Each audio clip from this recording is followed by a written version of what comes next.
ሰላም ጤና ይስጥልን የተከበራችሁ የቱዴይ መረጃ ቤተሰቦቻችን በያላችሁበት የዓለም ክፍል ሁሉ ሰላም ጤና ፍቅር እንዲበዛላችሁ እየተመኘው አሁንም እንዲሁ ከሀገር ውስጥና ከመላው ዓለም የተሰሙትን እጅግ ሊደመጡ የሚገባቸውን ወሳኝ እንዲሁም ሰበር የሆኑ መረጃዎችን በማጠናቀር ወደ እናንተ ይዤ ብቅ ብያለሁ።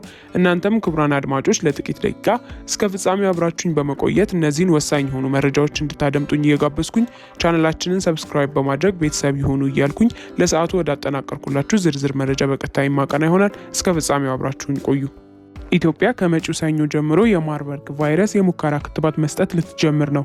የአሜሪካው ሳቢን የክትባት ኢንስቲትዩት ከ640 በላይ በሙከራ ላይ የሚገኘውን CAD3 ማርበርግ ክትባት ወደ ኢትዮጵያ እንደላከ አስታውቋል። ወጪውን የሚሸፍነው በአሜሪካ ጤና ሚኒስቴር ስር የሚገኘው የባዮ ሜዲካል የላቀ ምርምርና ልማት ባለስልጣን ነው። የጤና ባለሙያዎችና ከፍተኛ ተጋላጭ ለሆኑ ቡድኖች ቅድሚያ እንደሚሰጣቸውም የጤና ሚኒስቴር አስታውቋል። በደቡብ ኢትዮጵያ ለተከሰተው የማርበርግ ቫይረስ ምላሽ ለመስጠት የሚደረገውን ጥረት የሚደግፍ 2500 የማርበርግ ቫይረስ የሙከራ ክትባት ከአሜሪካ መንግስት ድጋፍ መገኘቱን መስሪያ ቤቱ ከትላንት በስቲያ ሐሙስ አስታውቆም ነበረ። ክትባቱ በአርማወር ሃንሰን የምርመራ ተቋም በሚገኘው ፈጣን የደረጃ 2 ክሊኒካዊ ሙከራ ተደርጎለት ጥቅም ላይ እንደሚውል የጤና ሚኒስትሯ ዶክተር መቅደስ ዳባ እንደገለጹት መስሪያ ቤታቸው ያሰራጨው መግለጫ ይጠቁማል። ክትባቶቹን ለኢትዮጵያ የመድኃኒት አቅርቦት አገልግሎት ያስረከቡት በኢትዮጵያ የአሜሪካ አምባሳደር ኢርቪን ማሲንጋ የማርበርግ በሽታን ለመቆጣጠር የሚደረገው ጥረት አስቸጋሪ መሆኑን ጠቁመው ብዙ የሚቀር ነገር እንዳለም ተናግረዋል። የአሜሪካው ሳቢን የክትባት ኢንስቲትዩት ከ640 በላይ በሙከራ ላይ የሚገኘውን CAD3 ማርበርግ ክትባት ወደ ኢትዮጵያ እንደላከም አስታውቋል። የማርበርግ ቫይረስ በሽታ በደቡብ ኢትዮጵያ ክልል መገኘቱ እንደተረጋገጠ ከጤና ሚኒስቴር ጥያቄ እንደቀረበለት ሳቢን የክትባት ኢንስቲትዩትም ገልጿል። ጥያቄውን የዩናይትድ ስቴትስ መንግስት እንዳጸደቀ ተቋሙም አስታውቋል። ወጪውን የሚሸፍነው በአሜሪካ ጤና ሚኒስቴር ስር የሚገኘው የባዮ ሜዲካል የላቀ ምርምርና ልማት ባለስልጣን እንደሆነም ተገልጿል። በስምምነቱ መሰረት በመጀመሪያው ቡድን ክትባቱ የሚሰጣቸው በ21 ቀናት ውስጥ በቫይረሱ ከተያዙ ሰው ጋር ቀጥተኛ ንክኪ ለነበራቸው ከፍተኛ ተጋላጭ የሆኑ የጤና ባለሙያዎች፣ ሰራተኞችና ግለሰቦች ብቻ ይሆናሉ።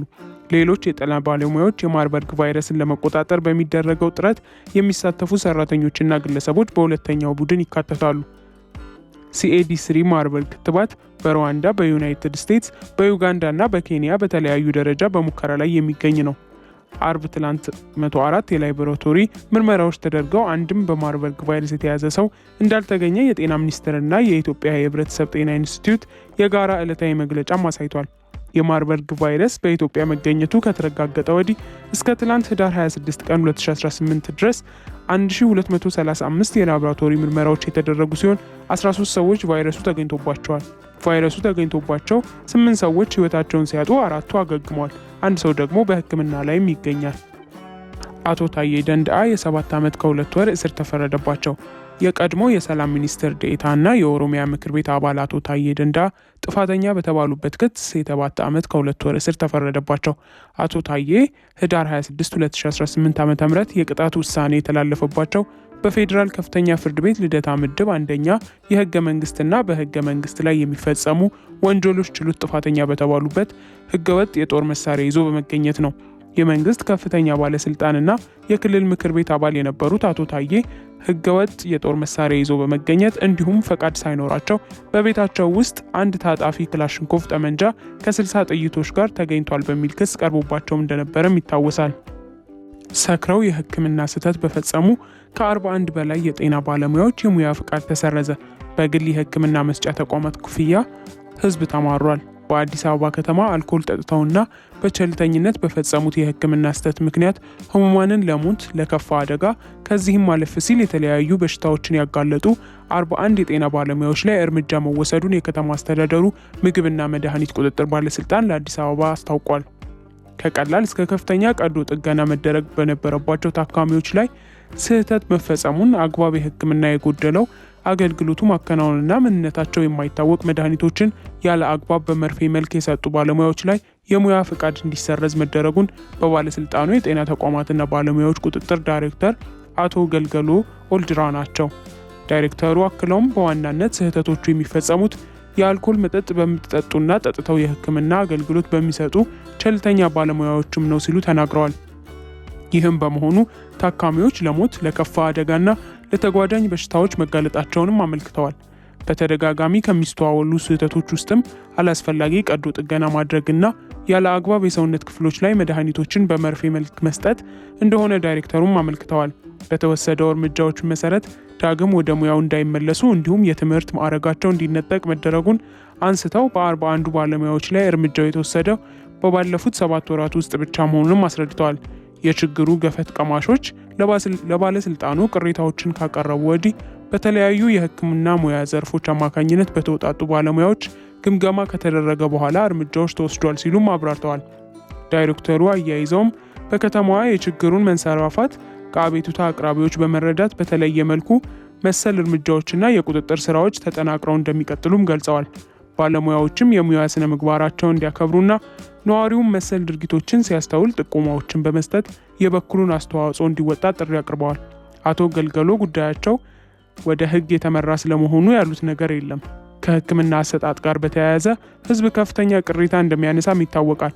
በተለይ በግል የሕክምና ተቋማት ውስጥ የሚጠየቀው ክፍያ፣ የአገልግሎት ጥራትና ለማሽኖች ላቦራቶሪዎች ተደምሮ የሚጠየቀው ብር እጅግ የተጋነነና ሰዎች ለጤናቸው ከየትም ብለው ይከፍላሉ በሚል የሚከናወን ሙያዊ ዝርፊያ እንደሆነ በስፋት ምሬትም ይሰማል። የውሸት መረጃን እናጋልጣለን፣ ለእውነት እንቆማለን። ኢህአፓ የሚባል የፖለቲካ ፓርቲ ሰሞኑን አዲስ አበባ ትናገር በሚል መፈክር ህዳር 27 2018 ዓ.ም የህዝብ ውይይት ሜክሲኮ በሚገኘው ሆቴል ዲ አፍሪካ አዘጋጅቻለሁ እያለ በየማህበራዊ ሚዲያው ማስታወቂያ እያስነገረ መቆየቱ ይታወሳል። ዛሬ ደግሞ የስብሰባ አዳራሽ ኪራይ መንግስት ነው የከለከለኝ እያለ እርባና ቢስ ውንጀላውን እያናፈሰ እንደሚገኝ ከዚሁ ከማህበራዊ ሚዲያ መንደር ማወቅ ተችሏል። ጉዳዩ ግን ተቃራኒ ነው። የከተማ አስተዳደሩ ፓርቲው ባቀረበለት ጥያቄ መሰረት ግልጽ ደብዳቤ በመጻፍ የመሰብሰብ ፈቃድ ተሰጥቷቸዋል። መንግስት የመሰብሰብ መብት ያረጋግጣል እንጂ ለፖለቲካ ፓርቲዎች የመሰብሰቢያ አዳራሽ ከሆቴሎች የመከራየት ሞራላዊም ሆነ ህጋዊ ግዴታ የለውም። ኢህአፓ ሆይ ካረጀና ካፈጀ የፖለቲካ ቁማርተኝነት ውጣ። እንደዚህ አይነት የሴራ ፖለቲከኛ ወገኖቻችንን ከፈጀ በኋላ ከደርግ ውድቀት በኋላ ኢህአፓ የሚባል ፓርቲ ህልውናውን ከማጣት አልፎ ስንት ለሀገር የሚጠቅሙ መሪዎቹና አባሎቹን ከኢትዮጵያ ተሰደው በባዕድ ሀገር አሳሰራቸው ሲባሉ እንደነበር የቅርብ ጊዜ ትውስታ ነው። የለውጡ መንግስት ማንም ስለ ኢትዮጵያ ይመለከተኛል የሚል በህጋዊና ሰላማዊ መንገድ መታገል ይችላል እንጂ በሚል ጽኑ አቋም ነው እንጂ ኢህአፓን ከ3 ዓመታት በኋላ ወደ ህልውናው ተመልሶ ለሀገሩ ፖለቲካ የሚጠበቅበትን አስተዋጽኦ እንዲያበረክት ሙሉ ፈቃድ የተሰጠው አይደለም። ባጎረስ ኩጄን ተነከስኩ ይሉታል። ይሄን ነው። ትራምፕ ከኬንያ ጋር የ$2.5 ቢሊዮን ስምምነት ተፈራረሙ። የትራምፕ አስተዳደር የመጀመሪያውን አሜሪካ ፈርስት የተሰኘ ዓለም አቀፍ የጤና የገንዘብ ድጋፍ ስምምነት ከጎረቤት ሀገር ኬንያ ጋር ማድረጋቸው ተሰማ። ከኬንያ ጋር የተደረገውን ስምምነቱ እንደ HIV ኤድስ፣ ወባና ሳምባ ነቀርሳ ያሉ በሽታዎችን በመከላከልና በማከም ላይ የሚውል የ$2.5 ቢሊዮን ስምምነት ሐሙስ ዕለት በኬንያ ፕሬዝዳንት ዊሊያም ሩቶና የውጭ ጉዳይ ሚኒስቴር ማርኮ ሩቢዮ ተፈርሟል ሲል ዋሽንግተን ፖስት ዘግቧል። ይህም የትራምፕ አስተዳደር መምጣት ተከትሎ የፈረሰው በዓለም አቀፍ የጤና ማህበረሰብ ውስጥ ሰፊ ትችትና ስጋት ያስከተለው የአሜሪካ ዓለም አቀፍ ልማት ኤጀንሲ ምትክ ነው ተብሏል። ሩቢዮ ከኬንያ ጋር የተደረገው ስምምነት ከውጭ የእርዳታ አርኪቴክቸራችን ጥገኝነት፣ ርዕዮተ ዓለም ብቃት ማጣትና ብክነትን በማስወገድ የአሜሪካን አመራርና በዓለም አቀፍ ጤና የላቀ ለማጠናከር ያለመ ነውም ብለዋል። በተጨማሪም ኬንያን በሄይቲ ኃይለኛ ወንበዴዎችን ለመዋጋት በሚሰራው ዓለም አቀፍ የማረጋጊያ ኃይል በመምራትና በማበርከት ላላት ሚናም አመስግነዋል። ሩቶ ስምምነቱን አድንቀው ኬንያም ለማስፈጸም ሚናዋ እንደምትጫወትም ተናግረዋል። ከኬንያ ጋር በተደረገው የጤና ስምምነት መሰረት አሜሪካ ከጠቅላላው ገንዘብ $1.7 ቢሊዮን ታዋጣለች። የኬንያ መንግስት የቀረውን $850 ሚሊዮን ይሸፍናሉ። ስምምነቱ እንደ HIV ኤድስ፣ ወባና ሳምባ ነቀርሳ ያሉ በሽታዎችን በመከላከልና በማከም ላይም ያተኩራል። የአሜሪካ ባለስልጣናት እንደገለጹት ምንም እንኳን በኬንያ የጤና መድን ስርዓት ውስጥ የተመዘገቡ ሁሉም ክሊኒኮችና ሆስፒታሎች የገንዘብ ድጋፍ ለማግኘት ብቁ ቢሆንም ከፍተኛ ጥቅም እንዳለውም ገልጸዋል። ይህ የትብብር ማዕቀፍ ካለፈው በጣም የተለየና ለሁሉም ሰው ጤና ዘላቂ ተጽዕኖ ይኖረዋል ብለዋል የኬንያ ሕክምና አገልግሎት ዋና ጸሐፊ ኡማ ኡሉጋ። በድርድሩ ውስጥ የተሳተፉት ሁለት የውጭ ጉዳይ ሚኒስቴር ባለስልጣኖች ጄሬሚ ሌዊን እና ብራድ ስሚዝ እንደገለጹት ስምምነቱ በግብረ ሰዶማውያንና በትራንስጀንደር ሰዎች ወይም በወሲብ ሰራተኞች ላይ አድልዎ እንደማያደርግም ተናግረዋል። ባለስልጣናቱ እንደገለጹት በርካታ ሌሎች የአፍሪካ ሀገሮች በየዓመቱ መጨረሻ ከአሜሪካ ጋር በተመሳሳይ ስምምነቶችን እንደሚፈርሙም ይጠበቃል። ምንም እንኳን ሁለቱ በሀገሪቱ ውስጥ በጣም የህዝብ ቁጥር ካላቸው ሀገሮች ናይጄሪያ እና ደቡብ አፍሪካ ከትራምፕ ጋር ባለው የፖለቲካ ልዩነት ምክንያት ከዚያ ቡድን ውስጥ እንደማይካተቱ ሌዊን እና ስሚዝ ተናግረዋል። የኢትዮጵያ ትምህርት ሚኒስቴር የቻይና ቋንቋ ትምህርትን በሀገሪቱ በሚገኙ ትምህርት ቤቶች በስፋት ለማዳረስ ከቻይና መንግስት ጋር እየመከረ መሆኑን አስታወቀ። ይህ የተገለጸው የትምህርት ሚኒስቴሩ ፕሮፌሰር ብርሃኑ ነጋ በቻይና ትምህርት ሚኒስቴር የትምህርትና ቋንቋ ትብብር ማዕከል ዋና ዳይሬክተር ከሆኑት ጋር ባደረጉት ውይይት ነው። የሁለቱ ባለስልጣናት ውይይት በብሪክስ አባል ሀገራቱ መካከል ያለውን የትምህርት ዘርፍ ትብብር ማጠናከር ላይ ያተኮረ ነበር። ሚስተር ዩንፈንግ ኢትዮጵያ ለቻይና ያላትን ስትራቴጂካዊ አጋርነት ያወሱ ሲሆን የቻይና ቋንቋ ትምህርት ከአሁኑ ካለበት የተወሰኑ ዩኒቨርሲቲዎች ገደብ አልፎ በስፋት እንዲሰጥ ፍላጎቶች እንዳላቸውም ገልጸዋል። ይህ ዜጎች በተጨማሪ ቋንቋዎችን እንዲማሩ እድል ከመስጠቱም በላይ በሁለቱ ህዝቦች መካከል ያለውን ትብብር በእጅጉ ያጠናክረዋልም ብለዋል። ፕሮፌሰር ብርሃኑ ነጋ በበኩላቸው ሚኒስቴሩ የቻይና ቋንቋ ትምህርት ተደራሽነትን ለማስፋት ፍላጎት እንዳለውም አረጋግጠዋል። ሚኒስትሩ አክለውም ፕሮግራሙ በተወሰኑ ዩኒቨርሲቲዎች የተጀመረ ቢሆንም አሁን ወደ ሌሎች ተቋማት ማስፋት እንደሚያስፈልግም ጠቁመዋል።